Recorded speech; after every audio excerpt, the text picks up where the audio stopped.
Arshad sir हैं, हमारे आपके पड़ोसी हैं। इसी तरह से शकील सर हैं, इसी तरह से आरिफ सर हैं और एजाज सर हैं, ये जो हमारे इलाके से हैं। इनको आप कैसे देखते हैं? बताया आपने, आपकी जो पहली सैलरी थी वो 650 थी। लास्ट पर क्या सैलरी थी आपकी? लास्ट सैलरी जो मैंने परसों ली वो थी 1,60,000। तो मुझे सर 1 लाख में आईफोन आ जाएगा, क्या आप मुझे आईफोन गिफ्ट करेंगे? IPhone 14 pro. सर आपके भाई यहाँ से हाई सिंह गौड़िया साहब जो इस वक्त SSP क्राइम ब्रांच की कौन सी ब्रांच में दिल्ली में पोस्टेड है माशाल्लाह। उसके बाद तारा सिंह के बेटे, उस बेटे को जब तारा सिंह में सर्विस थे, और उनके वो हैं प्रदीप सिंह गौड़िया साहब जो भी SP है कि SSP लिया तैनात। डॉक्टर मुश्ताक जैसे डॉक्टर मुश्ताक वानी साहब है, डॉक्टर मलिक साहब है, और झंगरा के शरीफ रिस्पेक्टेड शरीफ अवानी साहब हैं जो टीचर रिटायर हुए हैं। उनके साथ आपने काम किया होगा, तो जाहिर है वो भी एक चलते फिरते एक टीचर है, वो उनको मैं एक इंस्टीट्यूशन मानता हूँ। तो ड्राइव करना हो एक लाइन में क्या बोलेंगे आप? शरीफ तरह से अगर रियाज सर की हम बात करें, one of our decorated and esteemed और outstanding teacher Krishna Singh ji, Krishna sir, उनके बारे में एक लाइन। अब कुछ टीचर्स के आप नाम बताइए जिनके साथ आपने काम किया है, चाहे वो इस दुनिया में है या नहीं है, तो उनके नाम बताइए आप। आग नमोदार हुई और आस्ता आस्ता उस आग ने मेरा कमरा भी लपेट में ले लिया। वो ज़िंदगी की दुखभरी कहानी है। कोई ऐसे इंसिडेंट्स इवेंट्स आपकी ज़िंदगी में गुजरे हों जिनने आपको बड़ी तकलीफ दी, बहुत दुखी किया आपको? शेयर भी कर रहा और सब्सक्राइब भी कर रहा। वैसे आप बड़े परेशान रहे, कोई शरारती स्टूडेंट्स के नाम अगर आपको याद हो? कुछ शरारती टीचर्स के नाम बताएं जिनसे आप काफ़ी परेशान रहे अपने कैरियर में। टीचर्स के नाम अगर बताना चाहें, कुछ फेवरेट टीचर जिन्होंने आपके साथ काम किया है। चलिए शुरू करते हैं। अभी मजा आएगा ना। Well, finally I have got the esteemed, very esteemed, the multi-talented, the central figure for many, many games, and holding the exceptional and exemplary popularity in many, many aspects of the life. He is none other than a retired senior teacher, respected Abdul Qayyum Saab. He is now with me. Thank you, sir, for joining me, entertaining me. I know very well that you don't entertain any Tom, Dick and Harry, but it's an honor and pleasure for me to be here with you. आपका बहुत बहुत शुक्रिया sir, आपने वक्त दिया। शुक्रिया है यासर जी, आपका भी बहुत बहुत शुक्रिया। आपने मौका दिया मुझे अपनी लाभ कुशाई करने को। बिस्मिल्लाहिर्रहमानिर्रहीम। आपने 31 अप्रैल को सुपर एनिमेशन अपना एंजॉय किया। 40 साल का अरसा गवर्नमेंट सर्विस में देना बड़ी बात है। अगर हम पीछे मुड़ के आप देखते हैं इस 40 साल ज़िंदगी को, ये 40 साल लगते हैं कि अदा की सुबह हुई, शाम हुई और उम्र तमाम हुई, इतना ही लगता है। बिल्कुल बिल्कुल जनाब, ये 40 साल दौरा मुझे जैसे 4 दिन के बराबर लगता है। सिर्फ कुछ बचपन का दौर मुझे थोड़ा याद है, 20 का दौर जो आंधी और तूफान का दौर जैसे कहा जाता है। हम आपसे कुछ आपकी ज़िंदगी के बारे में कुछ सवाल पूछना चाहेंगे, कुछ बात करना चाहेंगे। तो सबसे पहले आप ये बताइए हमें, आपकी सिलेक्शन कब हुई? तब कौन सा साल था? आपकी उम्र क्या थी तब? और पहली सैलरी आपने जो ली वो कितनी थी? हाँ, मेरी सिलेक्शन मुश्किल सिलेक्शन तो ऐसे 5 अक्टूबर 1984 को हुई, मगर इससे पहले मार्च 1984 में मुझे नीड बेसिस पर MLA बानीहाल जनाब मौलवी अब्दुल रशीद साहब के स्कूल हाई स्कूल मलीगांव में नीड बेसिस पर मुझे एज मैथ साइंस टीचर लगाया गया, जहाँ पर कि औसत कमी थी। और उन दिनों TDC non medical BSc non medical मिलने बहुत मुश्किल थे। फिर आलमबाग से मुझे मलीगांव में मंगाया गया, जहाँ पर मैंने इब्तदाई दर्स और तदरीस का सिलसिला उस अल्लाह के फजल व करम से मैंने वहाँ पर 2 महीने लगाए। और उन 2 महीनों का दिया हुआ इस वक्त भी मुझे मलीगांव के उस्ताद करम जो मास्टर बने, लेक्चरर बने, उस पोस्ट को आर्मी में लगे, वो टेनवर जो है वो उनको भी याद और मुझे भी अच्छी तरह याद है। तो आपकी क्वालिफिकेशन कितनी थी, क्या थी? तब मेरी qualification TDC part first 3 year degree course part first non medical थी। की सिलेक्शन कौन से एज में हुई थी? हाँ, एज मेरी थोड़ी कम थी, 21 साल थी। 21 साल। उससे पहले मैंने इंटरव्यू फेस किया था, मगर बदकिस्मती ये रही कि मुझे 2 दिन वो अंडर एज निकाला गया था 1982 में, वरना मेरी सिलेक्शन हुई। वहाँ पर डिविजनल कमिश्नर इंटरव्यू ले रहा था का बेटे वेट फॉर नेक्स्ट इंटरव्यू। उस बाद इंटरव्यू होता था, रिटर्न कुछ नहीं था। मुझे 2 साल और वेट पढ़ना करा और 1984 मार्च फरवरी में इंटरव्यू मैंने दिया और उस वक्त डिविजनल कमिश्नर ने एश्योरेंस दी थी, गो डियर यू आर सेलेक्टेड। तो पहली सैलरी आपकी क्या थी? क्या पहली सैलरी मेरी 695 रुपये थी। और बाई हैंड ही पकड़ी होती है? बाई हैंड, हाँ बाई हैंड। उसका चाक सिस्टम था। जब आपकी सिलेक्शन हुई उस वक्त घर के हालात कैसे थे? थोड़ा मुख्तसर रोशनी डालिए इस पर। जब मेरी सिलेक्शन हुई उस वक़्त हालात मदम थे। पूरे इलाके में गरीबी थी। अल्लाह का बड़ा फजल है और अपने वालिदैन का। मेरे वालिदैन थोड़ा टेक्निकल थे, वो वीवर थे, कमले शमले वो बुना करते थे। अपनी रोज़ी रोटा अपने परिवार को चलाने के लिए कमाई करते थे, उसी पर गुजारा करना होता था और माल शाल रखा होता था, उसी में हम साल का गुजारा करते थे। सबसे पहले पोस्टिंग कहाँ पर हुई आपकी? मेरी फर्स्ट अपॉइंटमेंट जिसको कहेंगे ऐसा जी बनाल, तहसील बनाल के एक इलाका प्राइमरी स्कूल बोरीनाड़ में हुई, जो हल्का पंचायत डुली गाँव में पड़ता है। अच्छा। अगर हम पूरी कैरियर की बात करें तो आपकी पोस्टिंग कहाँ कहाँ पर रही? हाँ, मेरी पोस्टिंग पहले तो मैंने सर आपको बता दी, दूसरी मेरी फिर हाई स्कूल आलमस में 1987 में हुई। उसके बाद मेरी पोस्टिंग वहाँ से होके प्राइमरी स्कूल होचक में हुई। उसके बाद प्राइमरी स्कूल हटनियाल में मेरा। इसके अलावा फिर दोबारा मुझे हाई स्कूल, क्योंकि मैं ज़्यादातर हाई स्कूल में रहा, क्योंकि मेरी डिमांड मैथ साइंस की वजह से ज़्यादातर हाई स्कूल में ही रही है, खासकर अपने हाई स्कूल आलमस में। ठीक। तो आगे बढ़ने से पहले आपसे मैं गुजारिश करूँगा आप लाइक कर दीजिए वीडियो को। और सबसे लंबी पोस्टिंग, सबसे ज़्यादा लंबा टेन्योर कहाँ पे? मेरा सबसे लंबा टेन्योर जो 6+6 साल का था वो लेटेस्ट है, जिस स्कूल से आज मैं रिटायर हुआ, UGPS होचक आलमस के स्कूल से। वो इसलिए कि इसमें 2-3 साल कोविड का मसला रहा, ट्रांसफ़र नहीं हुई।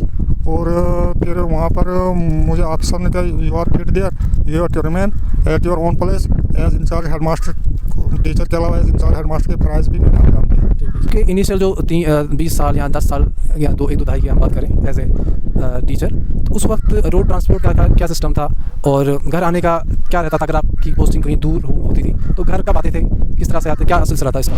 पहले 10 साल की बात करें, हमें यहाँ से मगरकोट पैदल जाना पड़ता था। ये ना क्योंकि सारे इलाके को रोड कनेक्टिविटी थी ना, रोड ट्रांसपोर्ट की कोई फैसिलिटी। घर कब आते थे आप छुट्टियों में? घर में तकरीबन महीना दे के आता था। तो फिर वहाँ के बच्चे लोग वो कह रहे थे कि आप खुद ही कह रहे थे कि आप घर जाओ, आपका भी घर है, परिवार है, तो 2 दिन आप बैठो। तो कभी 2 दिन छुट्टी आती थी, इसी में भी मन बना लेता था कि मैं आप घर जाऊँ।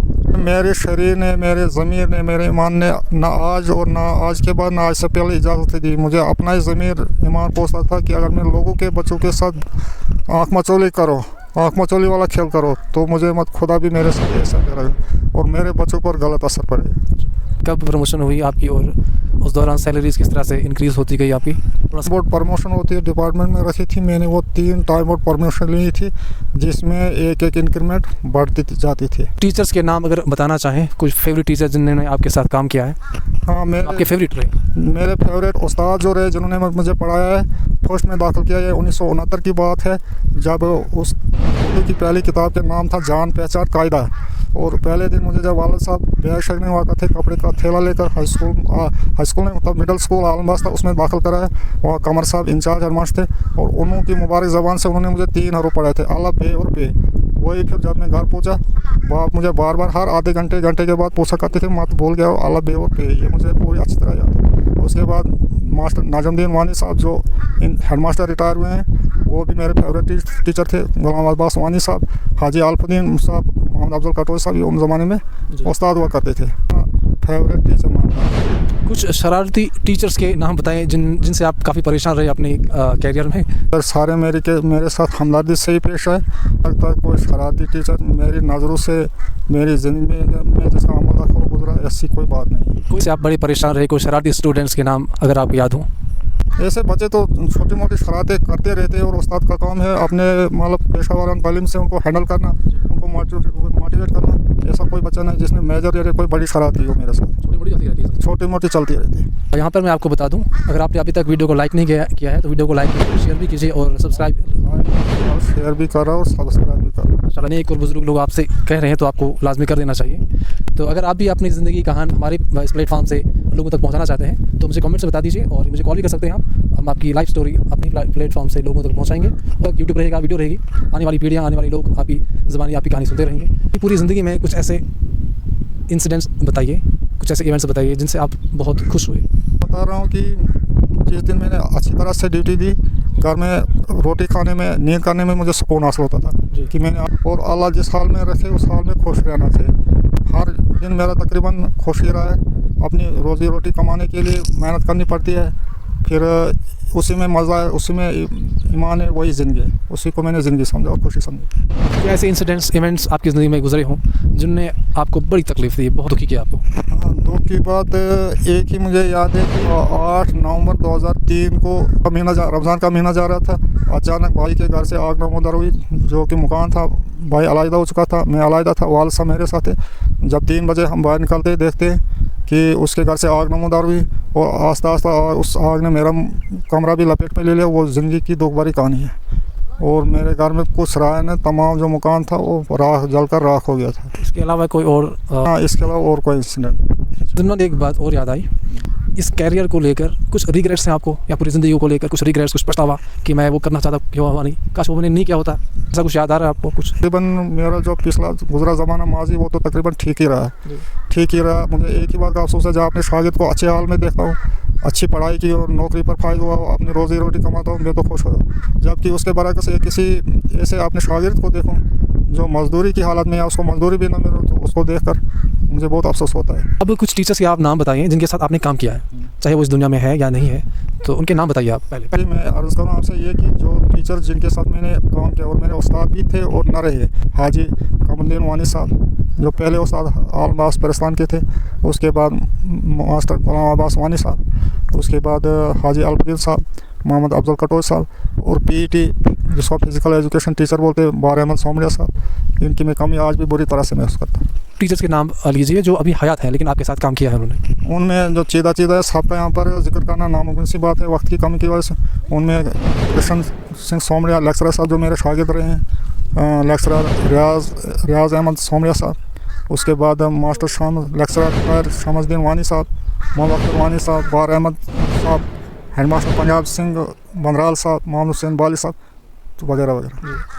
अगर इनमें से कुछ टीचर्स के नाम लेकर आप बता दें कि उनको अगर एक लाइन में डिस्क्राइब करना हो, जैसे हाजी मैं पूछो हाजी कमरुद्दीन साहब को एक लाइन में अगर आपने बताना हो किस पाए के टीचर थे, किस पाए के इंसान थे, तो क्या बोलेंगे आप? देखिए यासर जी, हाजी कमरुद्दीन वानी साहब की एक खुली किताब थी, उनका डार इस वक्त भी मुझे मौजूद है, उनके फ़ोटो मेरे पास है। वो एक एक्सपीरियंस उस्ताद थे, उनके पास वो पेशा वाराना तालीम थी जिससे बच्चा एकदम मोटिवेट हो जाता था। और मुझे अच्छी तरह याद है मास्टर नायब हुसैन का, उनकी तो रोलदार कापी नहीं होती थी, वाइट नोटबुक होती थी, उस पर पेंसिल से रोल खींच के देना। अलबदीन वानी साहब का सफ़ा ऊपर से मुझे लिख कर देना, 2 और 2 4 होते, मुझे अच्छी तरह याद। यहाँ गुलाम अब्बास वानी साहब का हमने 4 से इंग्लिश स्टार्ट की है, अल्फ़ाबेट वगैरह तब तक नाम ही नहीं था, ज़माना ऐसा ही था। उसमें वो लिख के देते थे ऊपर से ABCD 4 लाइन कापी में, मुझे पूरा अच्छी तरह याद है। हाजी अफजल साहब और अलबदीन साहब मेरे से ऊपर मेरे हमसाया थे, और मुझे पढ़ने का बेहद शौक़ था। जो चीज़ मुझे स्कूल में समझ नहीं आती थी, बोल जाता था, मैं देखता रहता ये कब स्कूल के लिए या अपने काम दुकान के लिए जा रहे हों, मैं रास्ते में बैठा रहता था और इनसे मैं मदद लेता था। पहले मुझे सर जी यहाँ पर समझ नहीं आई है, और ये अपना कीमती वक्त निकाल कर मुझ पर थोड़ा सर्व कर देते थे। One of our decorated and esteemed और outstanding teacher Krishna Singh ji, Krishna sir, उनके बारे में एक लाइन। हाँ, कृष्ण सिंह सर से मेरी शाम को ही बात हुई, वो मुझे फ़ोन करते रहते। ये तो स्कूल में मैंने उसको नहीं पढ़ाया था, अलबत्ता घर में वो मेरे पास पढ़ने आते थे, और मुझे अच्छी तरह वो ज़माना याद है कि उसके साथ और बच्चे भी आते थे, ये थोड़ा एक्टिव थे, ज़हीन थे, और इसको अपना दौर और मुझे भी उनको पढ़ाया दौर अच्छी तरह याद। अच्छे शरीफ हुनर और एक अच्छी शख्सियत के मालिक थे। इस तरह से अगर रियाज सर की हम बात करें, वो अरसे दराज से हमारे इस स्कूल से खिदमत अपनी उन्होंने अंजाम दी, बहुत आउटस्टैंडिंग और बहुत ही होनहार टीचर हैं। उनके बारे में ऑलराउंड डेवलपिंग टीचर थे। उसको आप इस वर्क में लो, उसको आप सपोर्ट्स में लो, उसको आप सोशल वर्क में लो। वो बहुत उन्होंने मुझे बड़ा मुतासर किया। वो एक एक्टिव टीचर, ईमानदार टीचर, और आने वाले नस्ल के लिए एक रोशन अंदाज टीचर है। ऐसे जहांगीरा के शरीफ रिस्पेक्टेड वानी साहब हैं जो टीचर रिटायर हुए हैं, उनके साथ आपने काम किया होगा, तो जाहिर है वो भी एक चलते फिरते कोई टीचर है, वो उनको मैं एक इंस्टीट्यूशन मानता हूँ। तो उनके बारे में क्या कहते हैं आप? 1-2 लाइनें उनके बारे में उनको अगर डिस्क्राइब करना हो एक लाइन में, क्या बोलेंगे आप? शरीफ साहब के साथ मुझे थोड़ा कम ही अरसा काम करने को मिला। उस थोड़े अरसे में उन्होंने मुझे बड़ा मुतासर किया। बहुत मेहनती, ईमानदार और फरमानदार टीचर हैं अपने वक्त के, और इस वक्त भी वो खुश अखलाक टीचर हैं, स्मार्ट और खुश अखलाक टीचर हैं। इसी तरह से नई आने वाली जो पीढ़ियाँ हैं, जो रिसेंट में इनका सिलेक्शन हुआ है, आज की जनरेशन की बात करें, जो टीचर हैं आपके साथ काम किया होगा या भी काम कर रहे हैं, जैसे कि अरशद सर हैं, हमारे आपके पड़ोसी हैं, इसी तरह से शकील सर हैं, इसी तरह से आरिफ सर हैं, और एजाज सर हैं, और भी कई हैं जो हमारे इलाके से हैं। इनको आप कैसे देखते हैं आप? इनका मैं जो मुस्तकबिल फ्यूचर है ब्राइट देखना चाहता हूँ। ये ब्राइट है, ये मेहनती टीचर है, खुश अखलाक टीचर है, किसी चीज़ की कमी नहीं है, ये बड़े अच्छे उस्ताद है। और इनको पब्लिक सपोर्ट, पेरेंट्स की सपोर्ट है, बच्चे इनको मतलब फॉलो करें तो ये हर वक्त अवेलेबल है, देने को तैयार है। तो बहुत आगे जाएंगे। ज़हीन है, हुनर है, अगर बच्चों ने इनसे अच्छी तरह से तो दर्स हासिल किया, बच्चा बड़ी दूर जा सकता है। आपके जो औलाद के नंबर्स हैं वो 6 हैं, तो कौन सा बेटा या बेटी आपकी फेवरेट है? फेवरेट तो सभी होते हैं वालिदैन के, लेकिन जो ज़्यादा फेवरेट है? ये सवाल बहुत ही नाजुक सा है। इसमें मैं किस बच्चे को मेरिट दूँ, मतलब पॉइंट्स दूँ कि ये बच्चा इतने, यूँ तो मेरे सारे बच्चे फरमानदार, ईमानदार है, ज़हीन भी है, और इन्हीं पर इन्होंने आगे चलाना, सिस्टम को चलाना। जैसे बाप ने थोड़े बूढ़े हो गए थे, मुझ पर जिम्मेवारी बहुत डाला था, अब मैं जब एज हो रहा हूँ तो इन्होंने करे सारे मेरे फेवरेट हैं, लड़का हो लड़की सारे मेरे फेवरेट हैं। सेहत, आपकी सेहत के हवाले से हम बात करना चाहेंगे। अभी आपकी सेहत कैसी है? ज़ाहिर है हम देख रहे हैं कि आपकी सेहत कुछ नासाज रहती है, तो ये कब से सिलसिला जारी हुआ आपका? ये पिछले 2 सालों से कुछ ऐसा चक्कर हुआ। पहले मुझे टाइफाइड हुआ, टाइफाइड जब ठीक हुआ मुझे, फिर मुझे डॉक्टर साहब ने, शमसुद्दीन मलिक जो रिटायर्ड डॉक्टर है, स्पेशलिस्ट है, उन्होंने टेस्ट मेरे कराए उधर राम्स में जिनकी क्लिनिक है, मुझे थायराइड निकला। तिल लाइफ और थायराइड की गोलियाँ खाने, थायराइड के साथ ही फिर मुझे बीपी बढ़ने लगा। अच्छा, बीपी जब मुझे बढ़ने लगा तो मैंने बीपी का इलाज करने के लिए डाइट शाइट कम कर दी, फिर मुझे वीकनेस आने लगी, बीपी लो होने लगा। फिर उसके बाद मुझे वो पार्किंसन डिजीज़ भी माली अल्लाह का करना, जो कुछ किया उसने किया, मैंने माना कि और कोई ऐसी अल्लाह ताला जो करना चाहिए वो करते रहता है। तो सेहत तकरीबन मेरी अब नासाजी रहती है। अल्लाह ताला आपको सेहत दे और लंबी उम्र दे। तो ज़िम्मन मेरे और एक जहन में सवाल आ गया, अगर हम सिर्फ आलिम लिबास के ऊपर बात करें या पूरा पोगल पिरिस्तान की बात करें, कोई एक टीचर का नाम लें आप, टीचर के अलावा एक, और टीचरों में एक, पूरे पोगल पिरिस्तान में या पूरे आलिम लिबास? टीचरों में तो मेरे महबूब उस्ताद जो हयात इस जिंदा हेड मास्टर नाज़मुद्दीन वानी साहब है, आज भी उससे मैं कोई सलाह मशवरा मुझे और कुछ मैं उनसे लेता और वो मुझे गाइड करते रहते। तो हम कंक्लूजन की ओर बढ़ते हैं। तो आपके फर्दर प्लान्स क्या हैं? आप आगे क्या, आपकी ख्वाहिशात हैं, तमन्नाएं हैं जो अभी अधूरा है और पूरा करना चाहते हैं? मेरी एक ही ख्वाहिश है कि अल्लाह ताला हर एक शख्स को ईमान दे, सेहत तंदुरुस्ती दे, और सबको नेक हदायत दे, और मुझे भी दे उसके साथ। हाँ, एक सवाल भूल गए, फेवरेट स्टूडेंट्स के नाम बताइए, फेवरेट जिन्होंने आपके साथ पढ़ा है।